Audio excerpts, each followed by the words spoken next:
These notes are on the structure of DNA. So right before Christmas break, we were covering vaccines and coronavirus. And then right before Christmas break, the first vaccines for COVID were approved, and both of those vaccines, both the Moderna and the Pfizer vaccine, which people in the United States are currently getting, are RNA vaccines, which is a new kind of vaccine. We haven't been using RNA vaccines for that long. So the goal here is to teach you how that vaccine works, but the story is kind of complicated. So we're going to start first with a very similar molecule to RNA, which is called DNA. And you've probably heard of DNA. DNA is the molecule that's inside the nucleus of your cells, and when your body reads your DNA, it builds proteins out of that.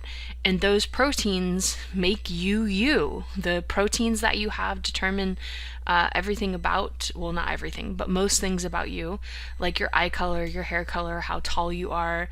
It builds your skin, it builds your bones. It's all there in your DNA, the things that make you you. And so DNA is a very important molecule. So we're going to learn in this notes section, how did we figure out what DNA was? How did this come about? How did we, because this molecule is very small. So when and how did they figure out what DNA is and what it does? So first, we're going to start before the 1950s. And the 1950s, if you think about it, they weren't that long ago. So in the 1950s, and we think about today, you can do DNA tests, but in the 1950s, 60s, 70s, you couldn't do any DNA tests because people didn't know how to collect DNA. They didn't know how to sequence DNA. In the 1950s, we didn't even know what DNA was. And so we've come a long way with our understanding of, DNA molecules since then. So what did we know before the 1950s? We knew that you can inherit characteristics, and those characteristics are somewhere on a gene.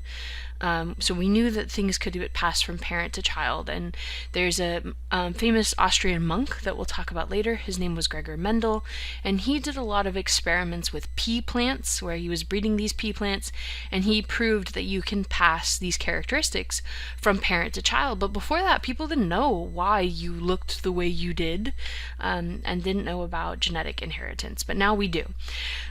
So genes get passed from one generation to the next. We knew about chromosomes. There was a scientist who, during the Civil War, would take the bandages off the soldiers that were filled with pus and gunk from their wounds, and he would take those back to his lab and he would look at them under a microscope. And under a microscope, if you find a cell that is going through mitosis or meiosis, meaning it's going to copy itself, you will see chromosomes. You can see them. And so he saw them, he knew they were there, and they knew through a number of other experiments that that chromosome was made out of some protein and DNA. The molecule was DNA. For a long time, we didn't know what was the molecule that caused you to look the way you do, but we know that that molecule is DNA, and we knew which chemicals were in the DNA as well. So what did we not know? We didn't know the structure. If we said, hey, draw a picture of DNA, no one could do that until 1953. And now in your head, if you picture DNA, like on the first slide here, you can picture this kind of winding, twisting ladder structure. But that we didn't know until 1953. So the story starts with this woman here, Rosalind Franklin, whose name you may or may not know, and a lot of that has to do with sexism in science. And she was a scientist in the 1940s and 50s, and she was working in London in King's College, and she was working with a technique called X-ray diffraction. And so her picture of DNA that she took through X-ray diffraction is what eventually led to the discovery of the structure of DNA. So she kicked that off, she made the discovery, she made the structure, and she ultimately got no credit for the discovery of DNA. And so her images showed that the DNA actually had a spiral shape, and that allowed people to figure out where the molecules in the DNA actually were. And so this is her famous X-ray diffraction image here. Through looking at that, scientists were able to figure out what DNA looked like. Here is the person she worked with. His name is Maurice Wilkins, and he did get credit for this discovery of DNA, even though he didn't really do anything. What he did was he did X-ray diffraction studies of DNA as well, but he looked at Rosalind Franklin as someone who worked for him, because he's a man, in the 1940s. And so she worked for him, and he would often talk about her hair and her parents, and said some negative things about her, expected her to clean up his trash, those sort of things, even though they're both just colleagues. But it's the 1940s. And he took her data, he took her images, and he gave them to the scientists Watson and Crick, who ultimately are credited with the discovery of DNA. He passed on her data to Watson and Crick. And so then another person who's important in here is Irwin Chargaff, and Chargaff is an American. Everyone else lives in London. He is an American, and he was investigating what is DNA made of. Through his research, they learned that there are these chemicals in DNA called adenine, thymine, guanine, and cytosine, and those will be very familiar for you. If you haven't heard them yet, you will know them very soon. So A is adenine, T is thymine, C is cytosine, and G is guanine, and C is cytosine. So what he found was A always pairs with T and G always pairs with C, because DNA, you have two halves, and the one half pairs with the other, and they're complements of each other. They're not identical to each other. So the chemical adenine hangs out with the chemical thymine, they bond together, and the chemical guanine hangs out with the chemical cytosine. And so Chargaff is the one who came up with that rule, A with T, C with G. Then that brings us to James Watson and Francis Crick, and James Watson is still alive. Francis Crick passed away in 2004, and they were working together at Cavendish and Cambridge to come up with the structure of DNA. And they used the information that was passed to them from Wilkins through Franklin, her X-ray diffraction studies, and they figured out that DNA has what we call a double helix shape. Huge discovery, because now you can draw DNA on a piece of paper and you know what it looks like. And once you know what DNA looks like, look how much we've done with DNA since 1953. We've been able to sequence it, we've been able to match it to certain people, and now we're even at the point where if you take a sample of DNA, you can, even not knowing who the person is, you can say, here's what their eye color is going to be like, here's what their hair color is, here's what race they are, and we can tell where your ancestors are in the world from your DNA. We can tell whether you can roll your tongue or not looking at your DNA. We can tell whether you can taste certain bitter foods or not, just looking at your DNA. So we've done amazing things, and in the next 20 years, we're going to do even more impressive things with DNA. So understanding the structure has really opened up a lot of opportunities for scientists. And now we're at the point where maybe we can even edit your DNA. So if you have a disease that's in your DNA, that we can maybe cut that out and you would no longer have that disease anymore. So Watson, Crick, and Wilkins, they all got the Nobel Prize for the discovery of DNA. Rosalind Franklin did not get the Nobel Prize, even though it was her picture who led to the discovery of the double helix. But the reason why that was is she was dead at the time. Rosalind Franklin died of cancer before the Nobel Prize was awarded in 1962, and they don't give Nobel Prizes to dead people. So even though her contributions to the discovery of DNA were huge, she did not get the Nobel Prize for the discovery of the structure of DNA. The discovery of the structure of DNA was one of the most important scientific achievements in the last century, in human history, in fact. The now famous double helix is almost synonymous with Watson and Crick, two of the scientists who won the Nobel Prize for figuring it out. But there's another name you may know too, Rosalind Franklin. You may have heard that her data supported Watson and Crick's brilliant idea, or that she was a plain-dressing, belligerent scientist, which is how Watson actually described her in The Double Helix. But thanks to Franklin's biographers, who investigated her life and interviewed many people close to her, we now know that that account is far from true, and her scientific contributions have been vastly underplayed. Let's hear the real story. Rosalind Elsie Franklin was born in London in 1920. She wanted to be a scientist ever since she was a teenager, which wasn't a common or easy career path for girls at that time. But she excelled at science anyway. She won a scholarship to Cambridge to study chemistry, where she earned her PhD. And she later conducted research on the structure of coal that led to better gas masks for the British during World War II. In 1951, she joined King's College to use X-ray techniques to study the structure of DNA, then one of the hottest topics in science. Franklin upgraded the X-ray lab and got to work, shining high-energy X-rays on tiny, wet crystals of DNA.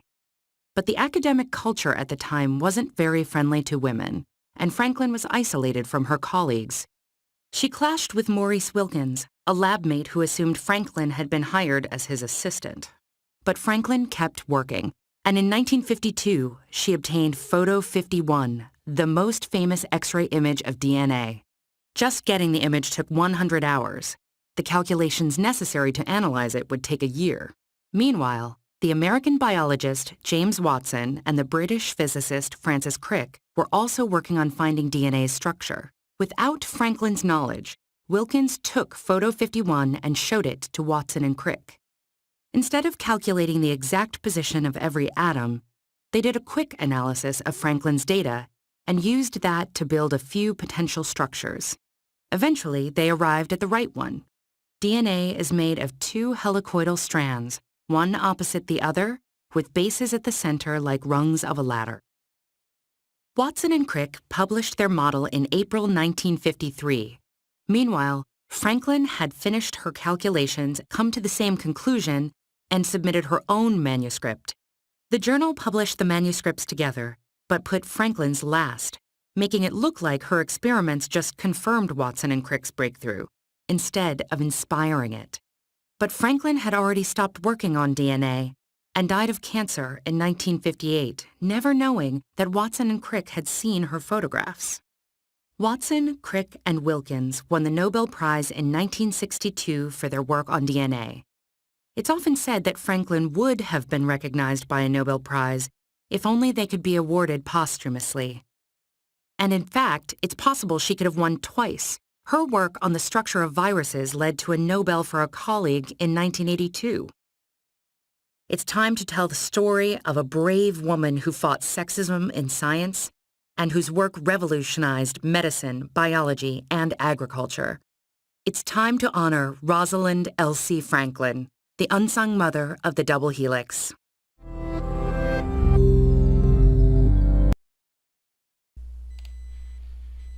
All right, so now you know the real story of Rosalind Franklin and her contribution to the discovery of DNA. Something else that you should know is James Watson and Francis Crick, they get pretty much all of the praise for the discovery of DNA, and most people have heard of them, but not Rosalind Franklin. But another thing that's important is Watson. James Watson is a racist.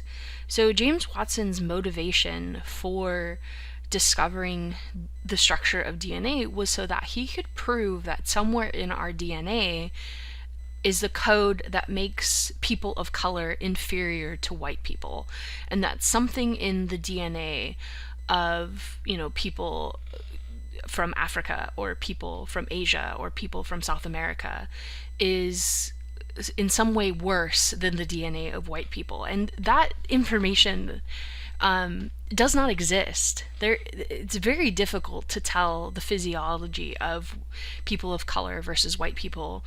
There's lots of racism that still exists in medicine, and the idea that, people of color feel less pain. Those are sort of things that people talk about still, even today, even though there's really no genetic basis for that. There's really no genetic basis for racism.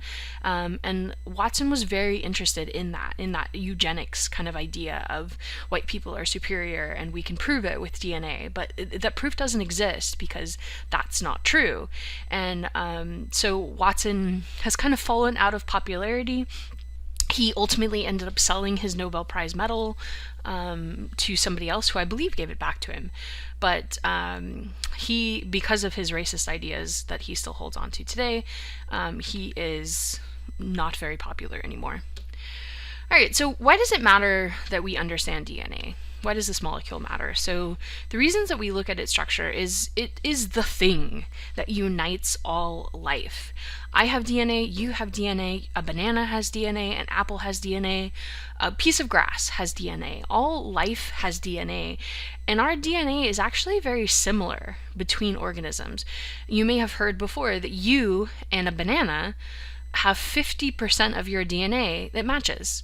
So if you looked at a human DNA and a banana DNA, it would line up 50% of the time. And that's because life shares a lot of similarities. The DNA that we use to do, cellular respiration is the same DNA that a banana would use to do cellular respiration. So there's a lot of similarities in life, and also gives more credence to the idea of evolution. We share similarities with all life because we are connected to all other forms of life through evolution. There are medical benefits. If you are one of the humans who inherited a genetic disease or disorder, studying DNA and learning how to edit DNA, which is something we are doing right now in some ways, particularly with cancer, can save your life. They can change your life. There are people who are not having children right now because they have somewhere in their family a genetic disease or disorder that they do not want to pass on, one like cystic fibrosis. So there are people who their DNA holds them back from living parts of their life because of, maybe they have a genetic disease or they might pass one on. But if we are able to understand DNA and to change DNA, we can solve those problems. We can fix that. Also, just the idea of just better food. You can, edit the DNA of a tomato plant and make it taste better. You can edit the DNA of a tree and make it grow faster, or make it grow with less water. There is currently, if you go to the store, you can buy salmon, that's a fish, that is genetically modified. And salmon usually takes 3 years to go from, small fry to where you might actually eat it. But this genetically modified salmon, they can speed up that process, and you can get a full-grown salmon in 6 months through editing the genes of the organism. And they call those GMOs, and some people are, feel one way or the other about whether this is a good thing or a bad thing, but it saves people's lives. Being able to edit DNA and to grow better food crops feeds starving people and keeps people alive. And the agricultural revolution is a huge part of why we currently have 8 billion people on this planet instead of, a billion or 100 million, is because we can feed them. So what have we done since 1953? Well, we clone stuff. We pretty much clone anything. We clone whatever we want. Right now, you could pay right now to have your household pet cloned. If you want your dog cloned or your cat cloned, it only costs like $30,000, but you can get an exact genetic copy of your, pet. And Dolly was the first cloned mammal, I believe. It's really easy to clone bacteria, small single-celled organisms, but to clone a full mammal was a little bit more difficult. But now we clone pretty much anything. Sometimes if a butcher is, butchering cows, and you cut into a cow and you say, wow, that's really good meat in that cow, you can then take the cells of that cow and you can clone that cow. And a large portion of our meat stock right now that we eat is cloned beef. Because, you may get a cow and you cut into it and you say, ooh, that's got some tough meat in there, and the ligaments aren't great for eating, and sometimes you cut them into a cow and it looks good, and so you can clone that organism and save lots of money. Same thing with racehorses. If you have a really, really fast horse, you can keep breeding and breeding and breeding, and hopefully you end up with another horse, or you could just clone it. And then you have a fast horse because it's a clone of the original horse. So cloning has some personal uses. It also has professional uses in science. If you are a scientist and you spend a lot of time making a mouse with specific genes that does a certain thing, like maybe it's born with diabetes or it's born with Alzheimer's, and that allows you to test your specific disease that you're studying, then you might clone that mouse, so that way you don't have to keep creating its genes over and over again. We can make animals glow in the dark. We can pretty much make whatever we want glow in the dark, because we take the DNA from jellyfish and put it into organisms. And so you can go to the pet store right now and you can buy glowfish, and they glow in the dark. They're fish that have a genetically introduced DNA from a jellyfish, and they glow. One of the reasons we make animals glow, it's not just for pets, but if you're a research scientist and you have this, expensive line of mice that you've made that have certain genes, you want to be able to keep track of them and make sure you don't mix them up with other mice. And so sometimes you'll add the glowing protein into the mice so that way you can tell which mice have the special genes and which mice don't. I used to work in a research lab with mice, and this was my job, was to take care of what's called the vivarium, which is where they keep all their animals for research. And so when you turn off the lights, like, you'd see half your mice are like glowing green and the other half aren't. So it's very easy to tell the difference between the organisms. We make something called Bt corn. So you've seen the airplanes and they fly over the field and they drop the pesticides and it kills the bugs. But what if you didn't have to fly the airplane or drop the pesticides? What if just the corn grew it itself? What if it was already in the plant when you planted it? And so that's something we can do through editing DNA. We made cows. All the cows that you see today, they fart less. That's because cow farting is one of the major producers of methane on this planet, which is the worst greenhouse gas. And so if we can make cows fart less, then we can make cows that contribute to climate change less. And so that's been an important discovery. Same thing with sheep. We edit other ruminants as well, and that makes them produce less methane. Golden rice is a big deal. So every year, hundreds of thousands of people go blind because they don't get enough beta carotene. People are always saying eat your carrots for your vision, but it's true because you need beta carotene to see, to be able to use your eyes. And a number of people, particularly in Asian countries where you're eating mostly just regular old rice, there's not a lot of vitamins in there.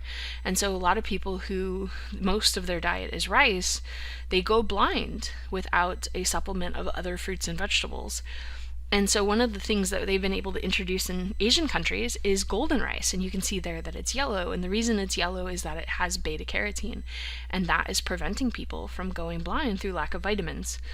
A banana vaccine. So if you can grow a banana and you can make it grow a vaccine inside of it, it makes it grow a protein that your immune system responds to, then you can take that banana and you can go into villages where they don't have refrigeration, and they may not have clean needles, and they may not have sanitization, where it would be dangerous to inject someone with a vaccine because you might give them an infection. And instead, you just have the people eat a vaccine in a banana, and then they're protected from the disease. And so that's something that we've been able to do because we can edit DNA as well. And this is just like a small portion of some of the amazing stuff that we're able to do now that we understand the structure of DNA. So DNA is often called the blueprint of life. In simple terms, it is your instructions for making proteins. DNA makes proteins, it is the instructions. DNA isn't, making these things. DNA is the code. Proteins then build your cells, they build your organs, they build your blood, they build your skin, they build your enzymes. The proteins make you look like you.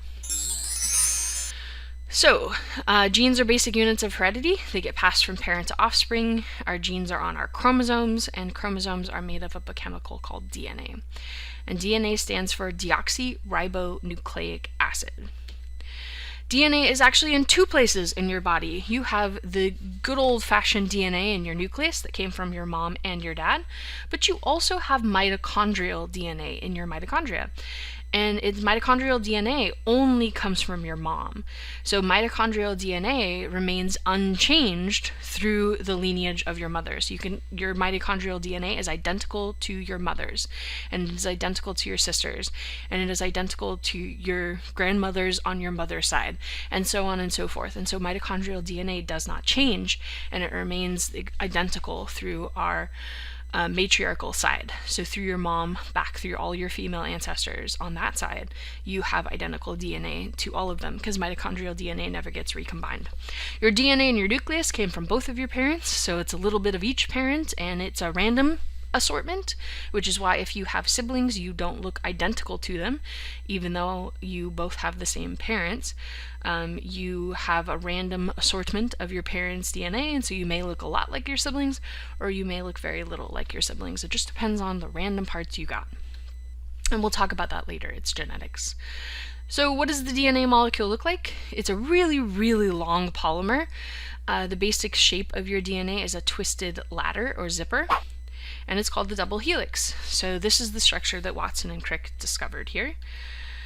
And so what's it made out of? So the backbone or the sides of the molecule, you have phosphates. Those are the little circles that are yellow. And then you have deoxyribose sugar. The backbone of your DNA is made out of sugar. And that's where the name comes from as well. Deoxyribo, that's the name of the sugar. And the nucleic acid are the things that run down the center of your DNA.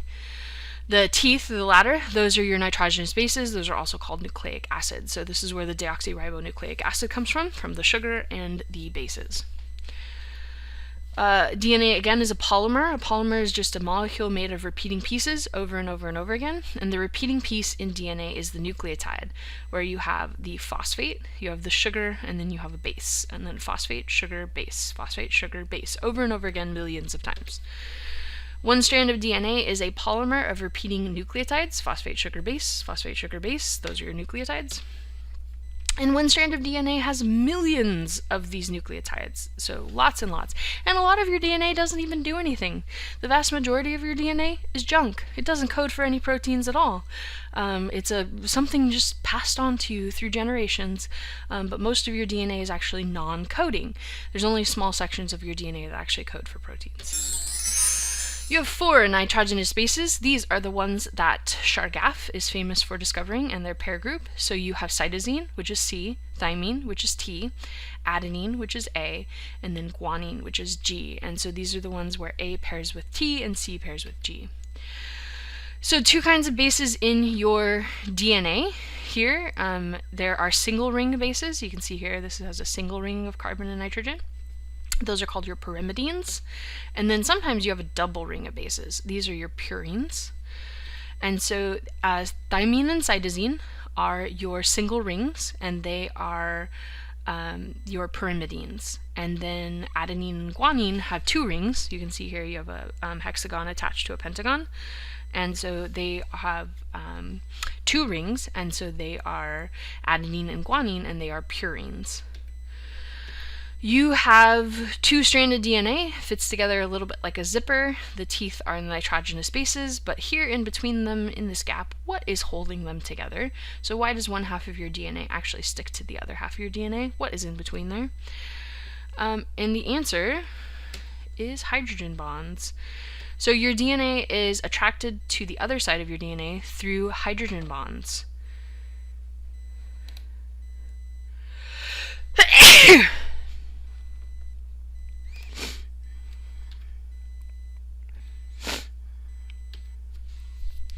Alright, hydrogen bonds are weak, but there are millions of them in a single molecule of DNA. Millions of these attachment bonds.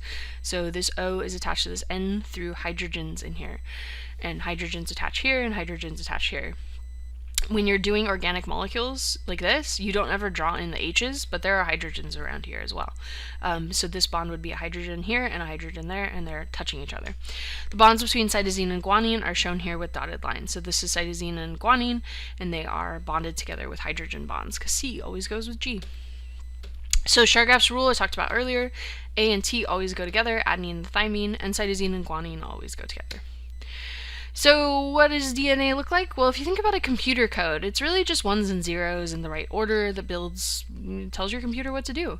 Your DNA is the same thing. It's just A, T, C's, and G's in the order that it's supposed to do, and then your body is able to read that and build something out of it. But if you looked at your DNA code, it would just be a bunch of A, T, C's, and G's listed in a row millions and millions of times. So DNA versus RNA. Remember, the COVID vaccines that they're giving people, they are RNA vaccines, and RNA and DNA are very similar to each other. But the difference is RNA is only a single strand. So this right here is DNA. It's got the double helix, double strand, but this is RNA here, and it has a single strand. RNA has a different kind of sugar along the backbone here. It has ribose instead of deoxyribose, so the sugar is a little bit different. Also, one of the bases has changed. So over here, you have uracil, a U, instead of thymine, a T. So the thymine is taken out and it's replaced with uracil. But adenine, guanine, and cytosine are the same. The only difference is uracil is different. And then RNA stands for ribonucleic acid. So RNA is DNA, it's just single-stranded with a different base and a different sugar. So your DNA. Each of your cells has 2 meters of DNA. That's about 6 feet of DNA. And the average human has 75 trillion cells in their body. So if you took your 2 meters times 75 trillion cells and you stretched all of your DNA out, you could go from the Earth to the Sun 400 times. So that's just your body, not all the humans, your body. Very, very long molecule, but very, very thin molecule. So 0.0000002 meters. Tiny, tiny, skinny molecule, but very long. And your DNA gets coiled together in each of your cells. And that's how it's able to fit in there, because it's so skinny, but it's really long, and you squeeze it together into chromosomes. And there is a rotating molecule of DNA.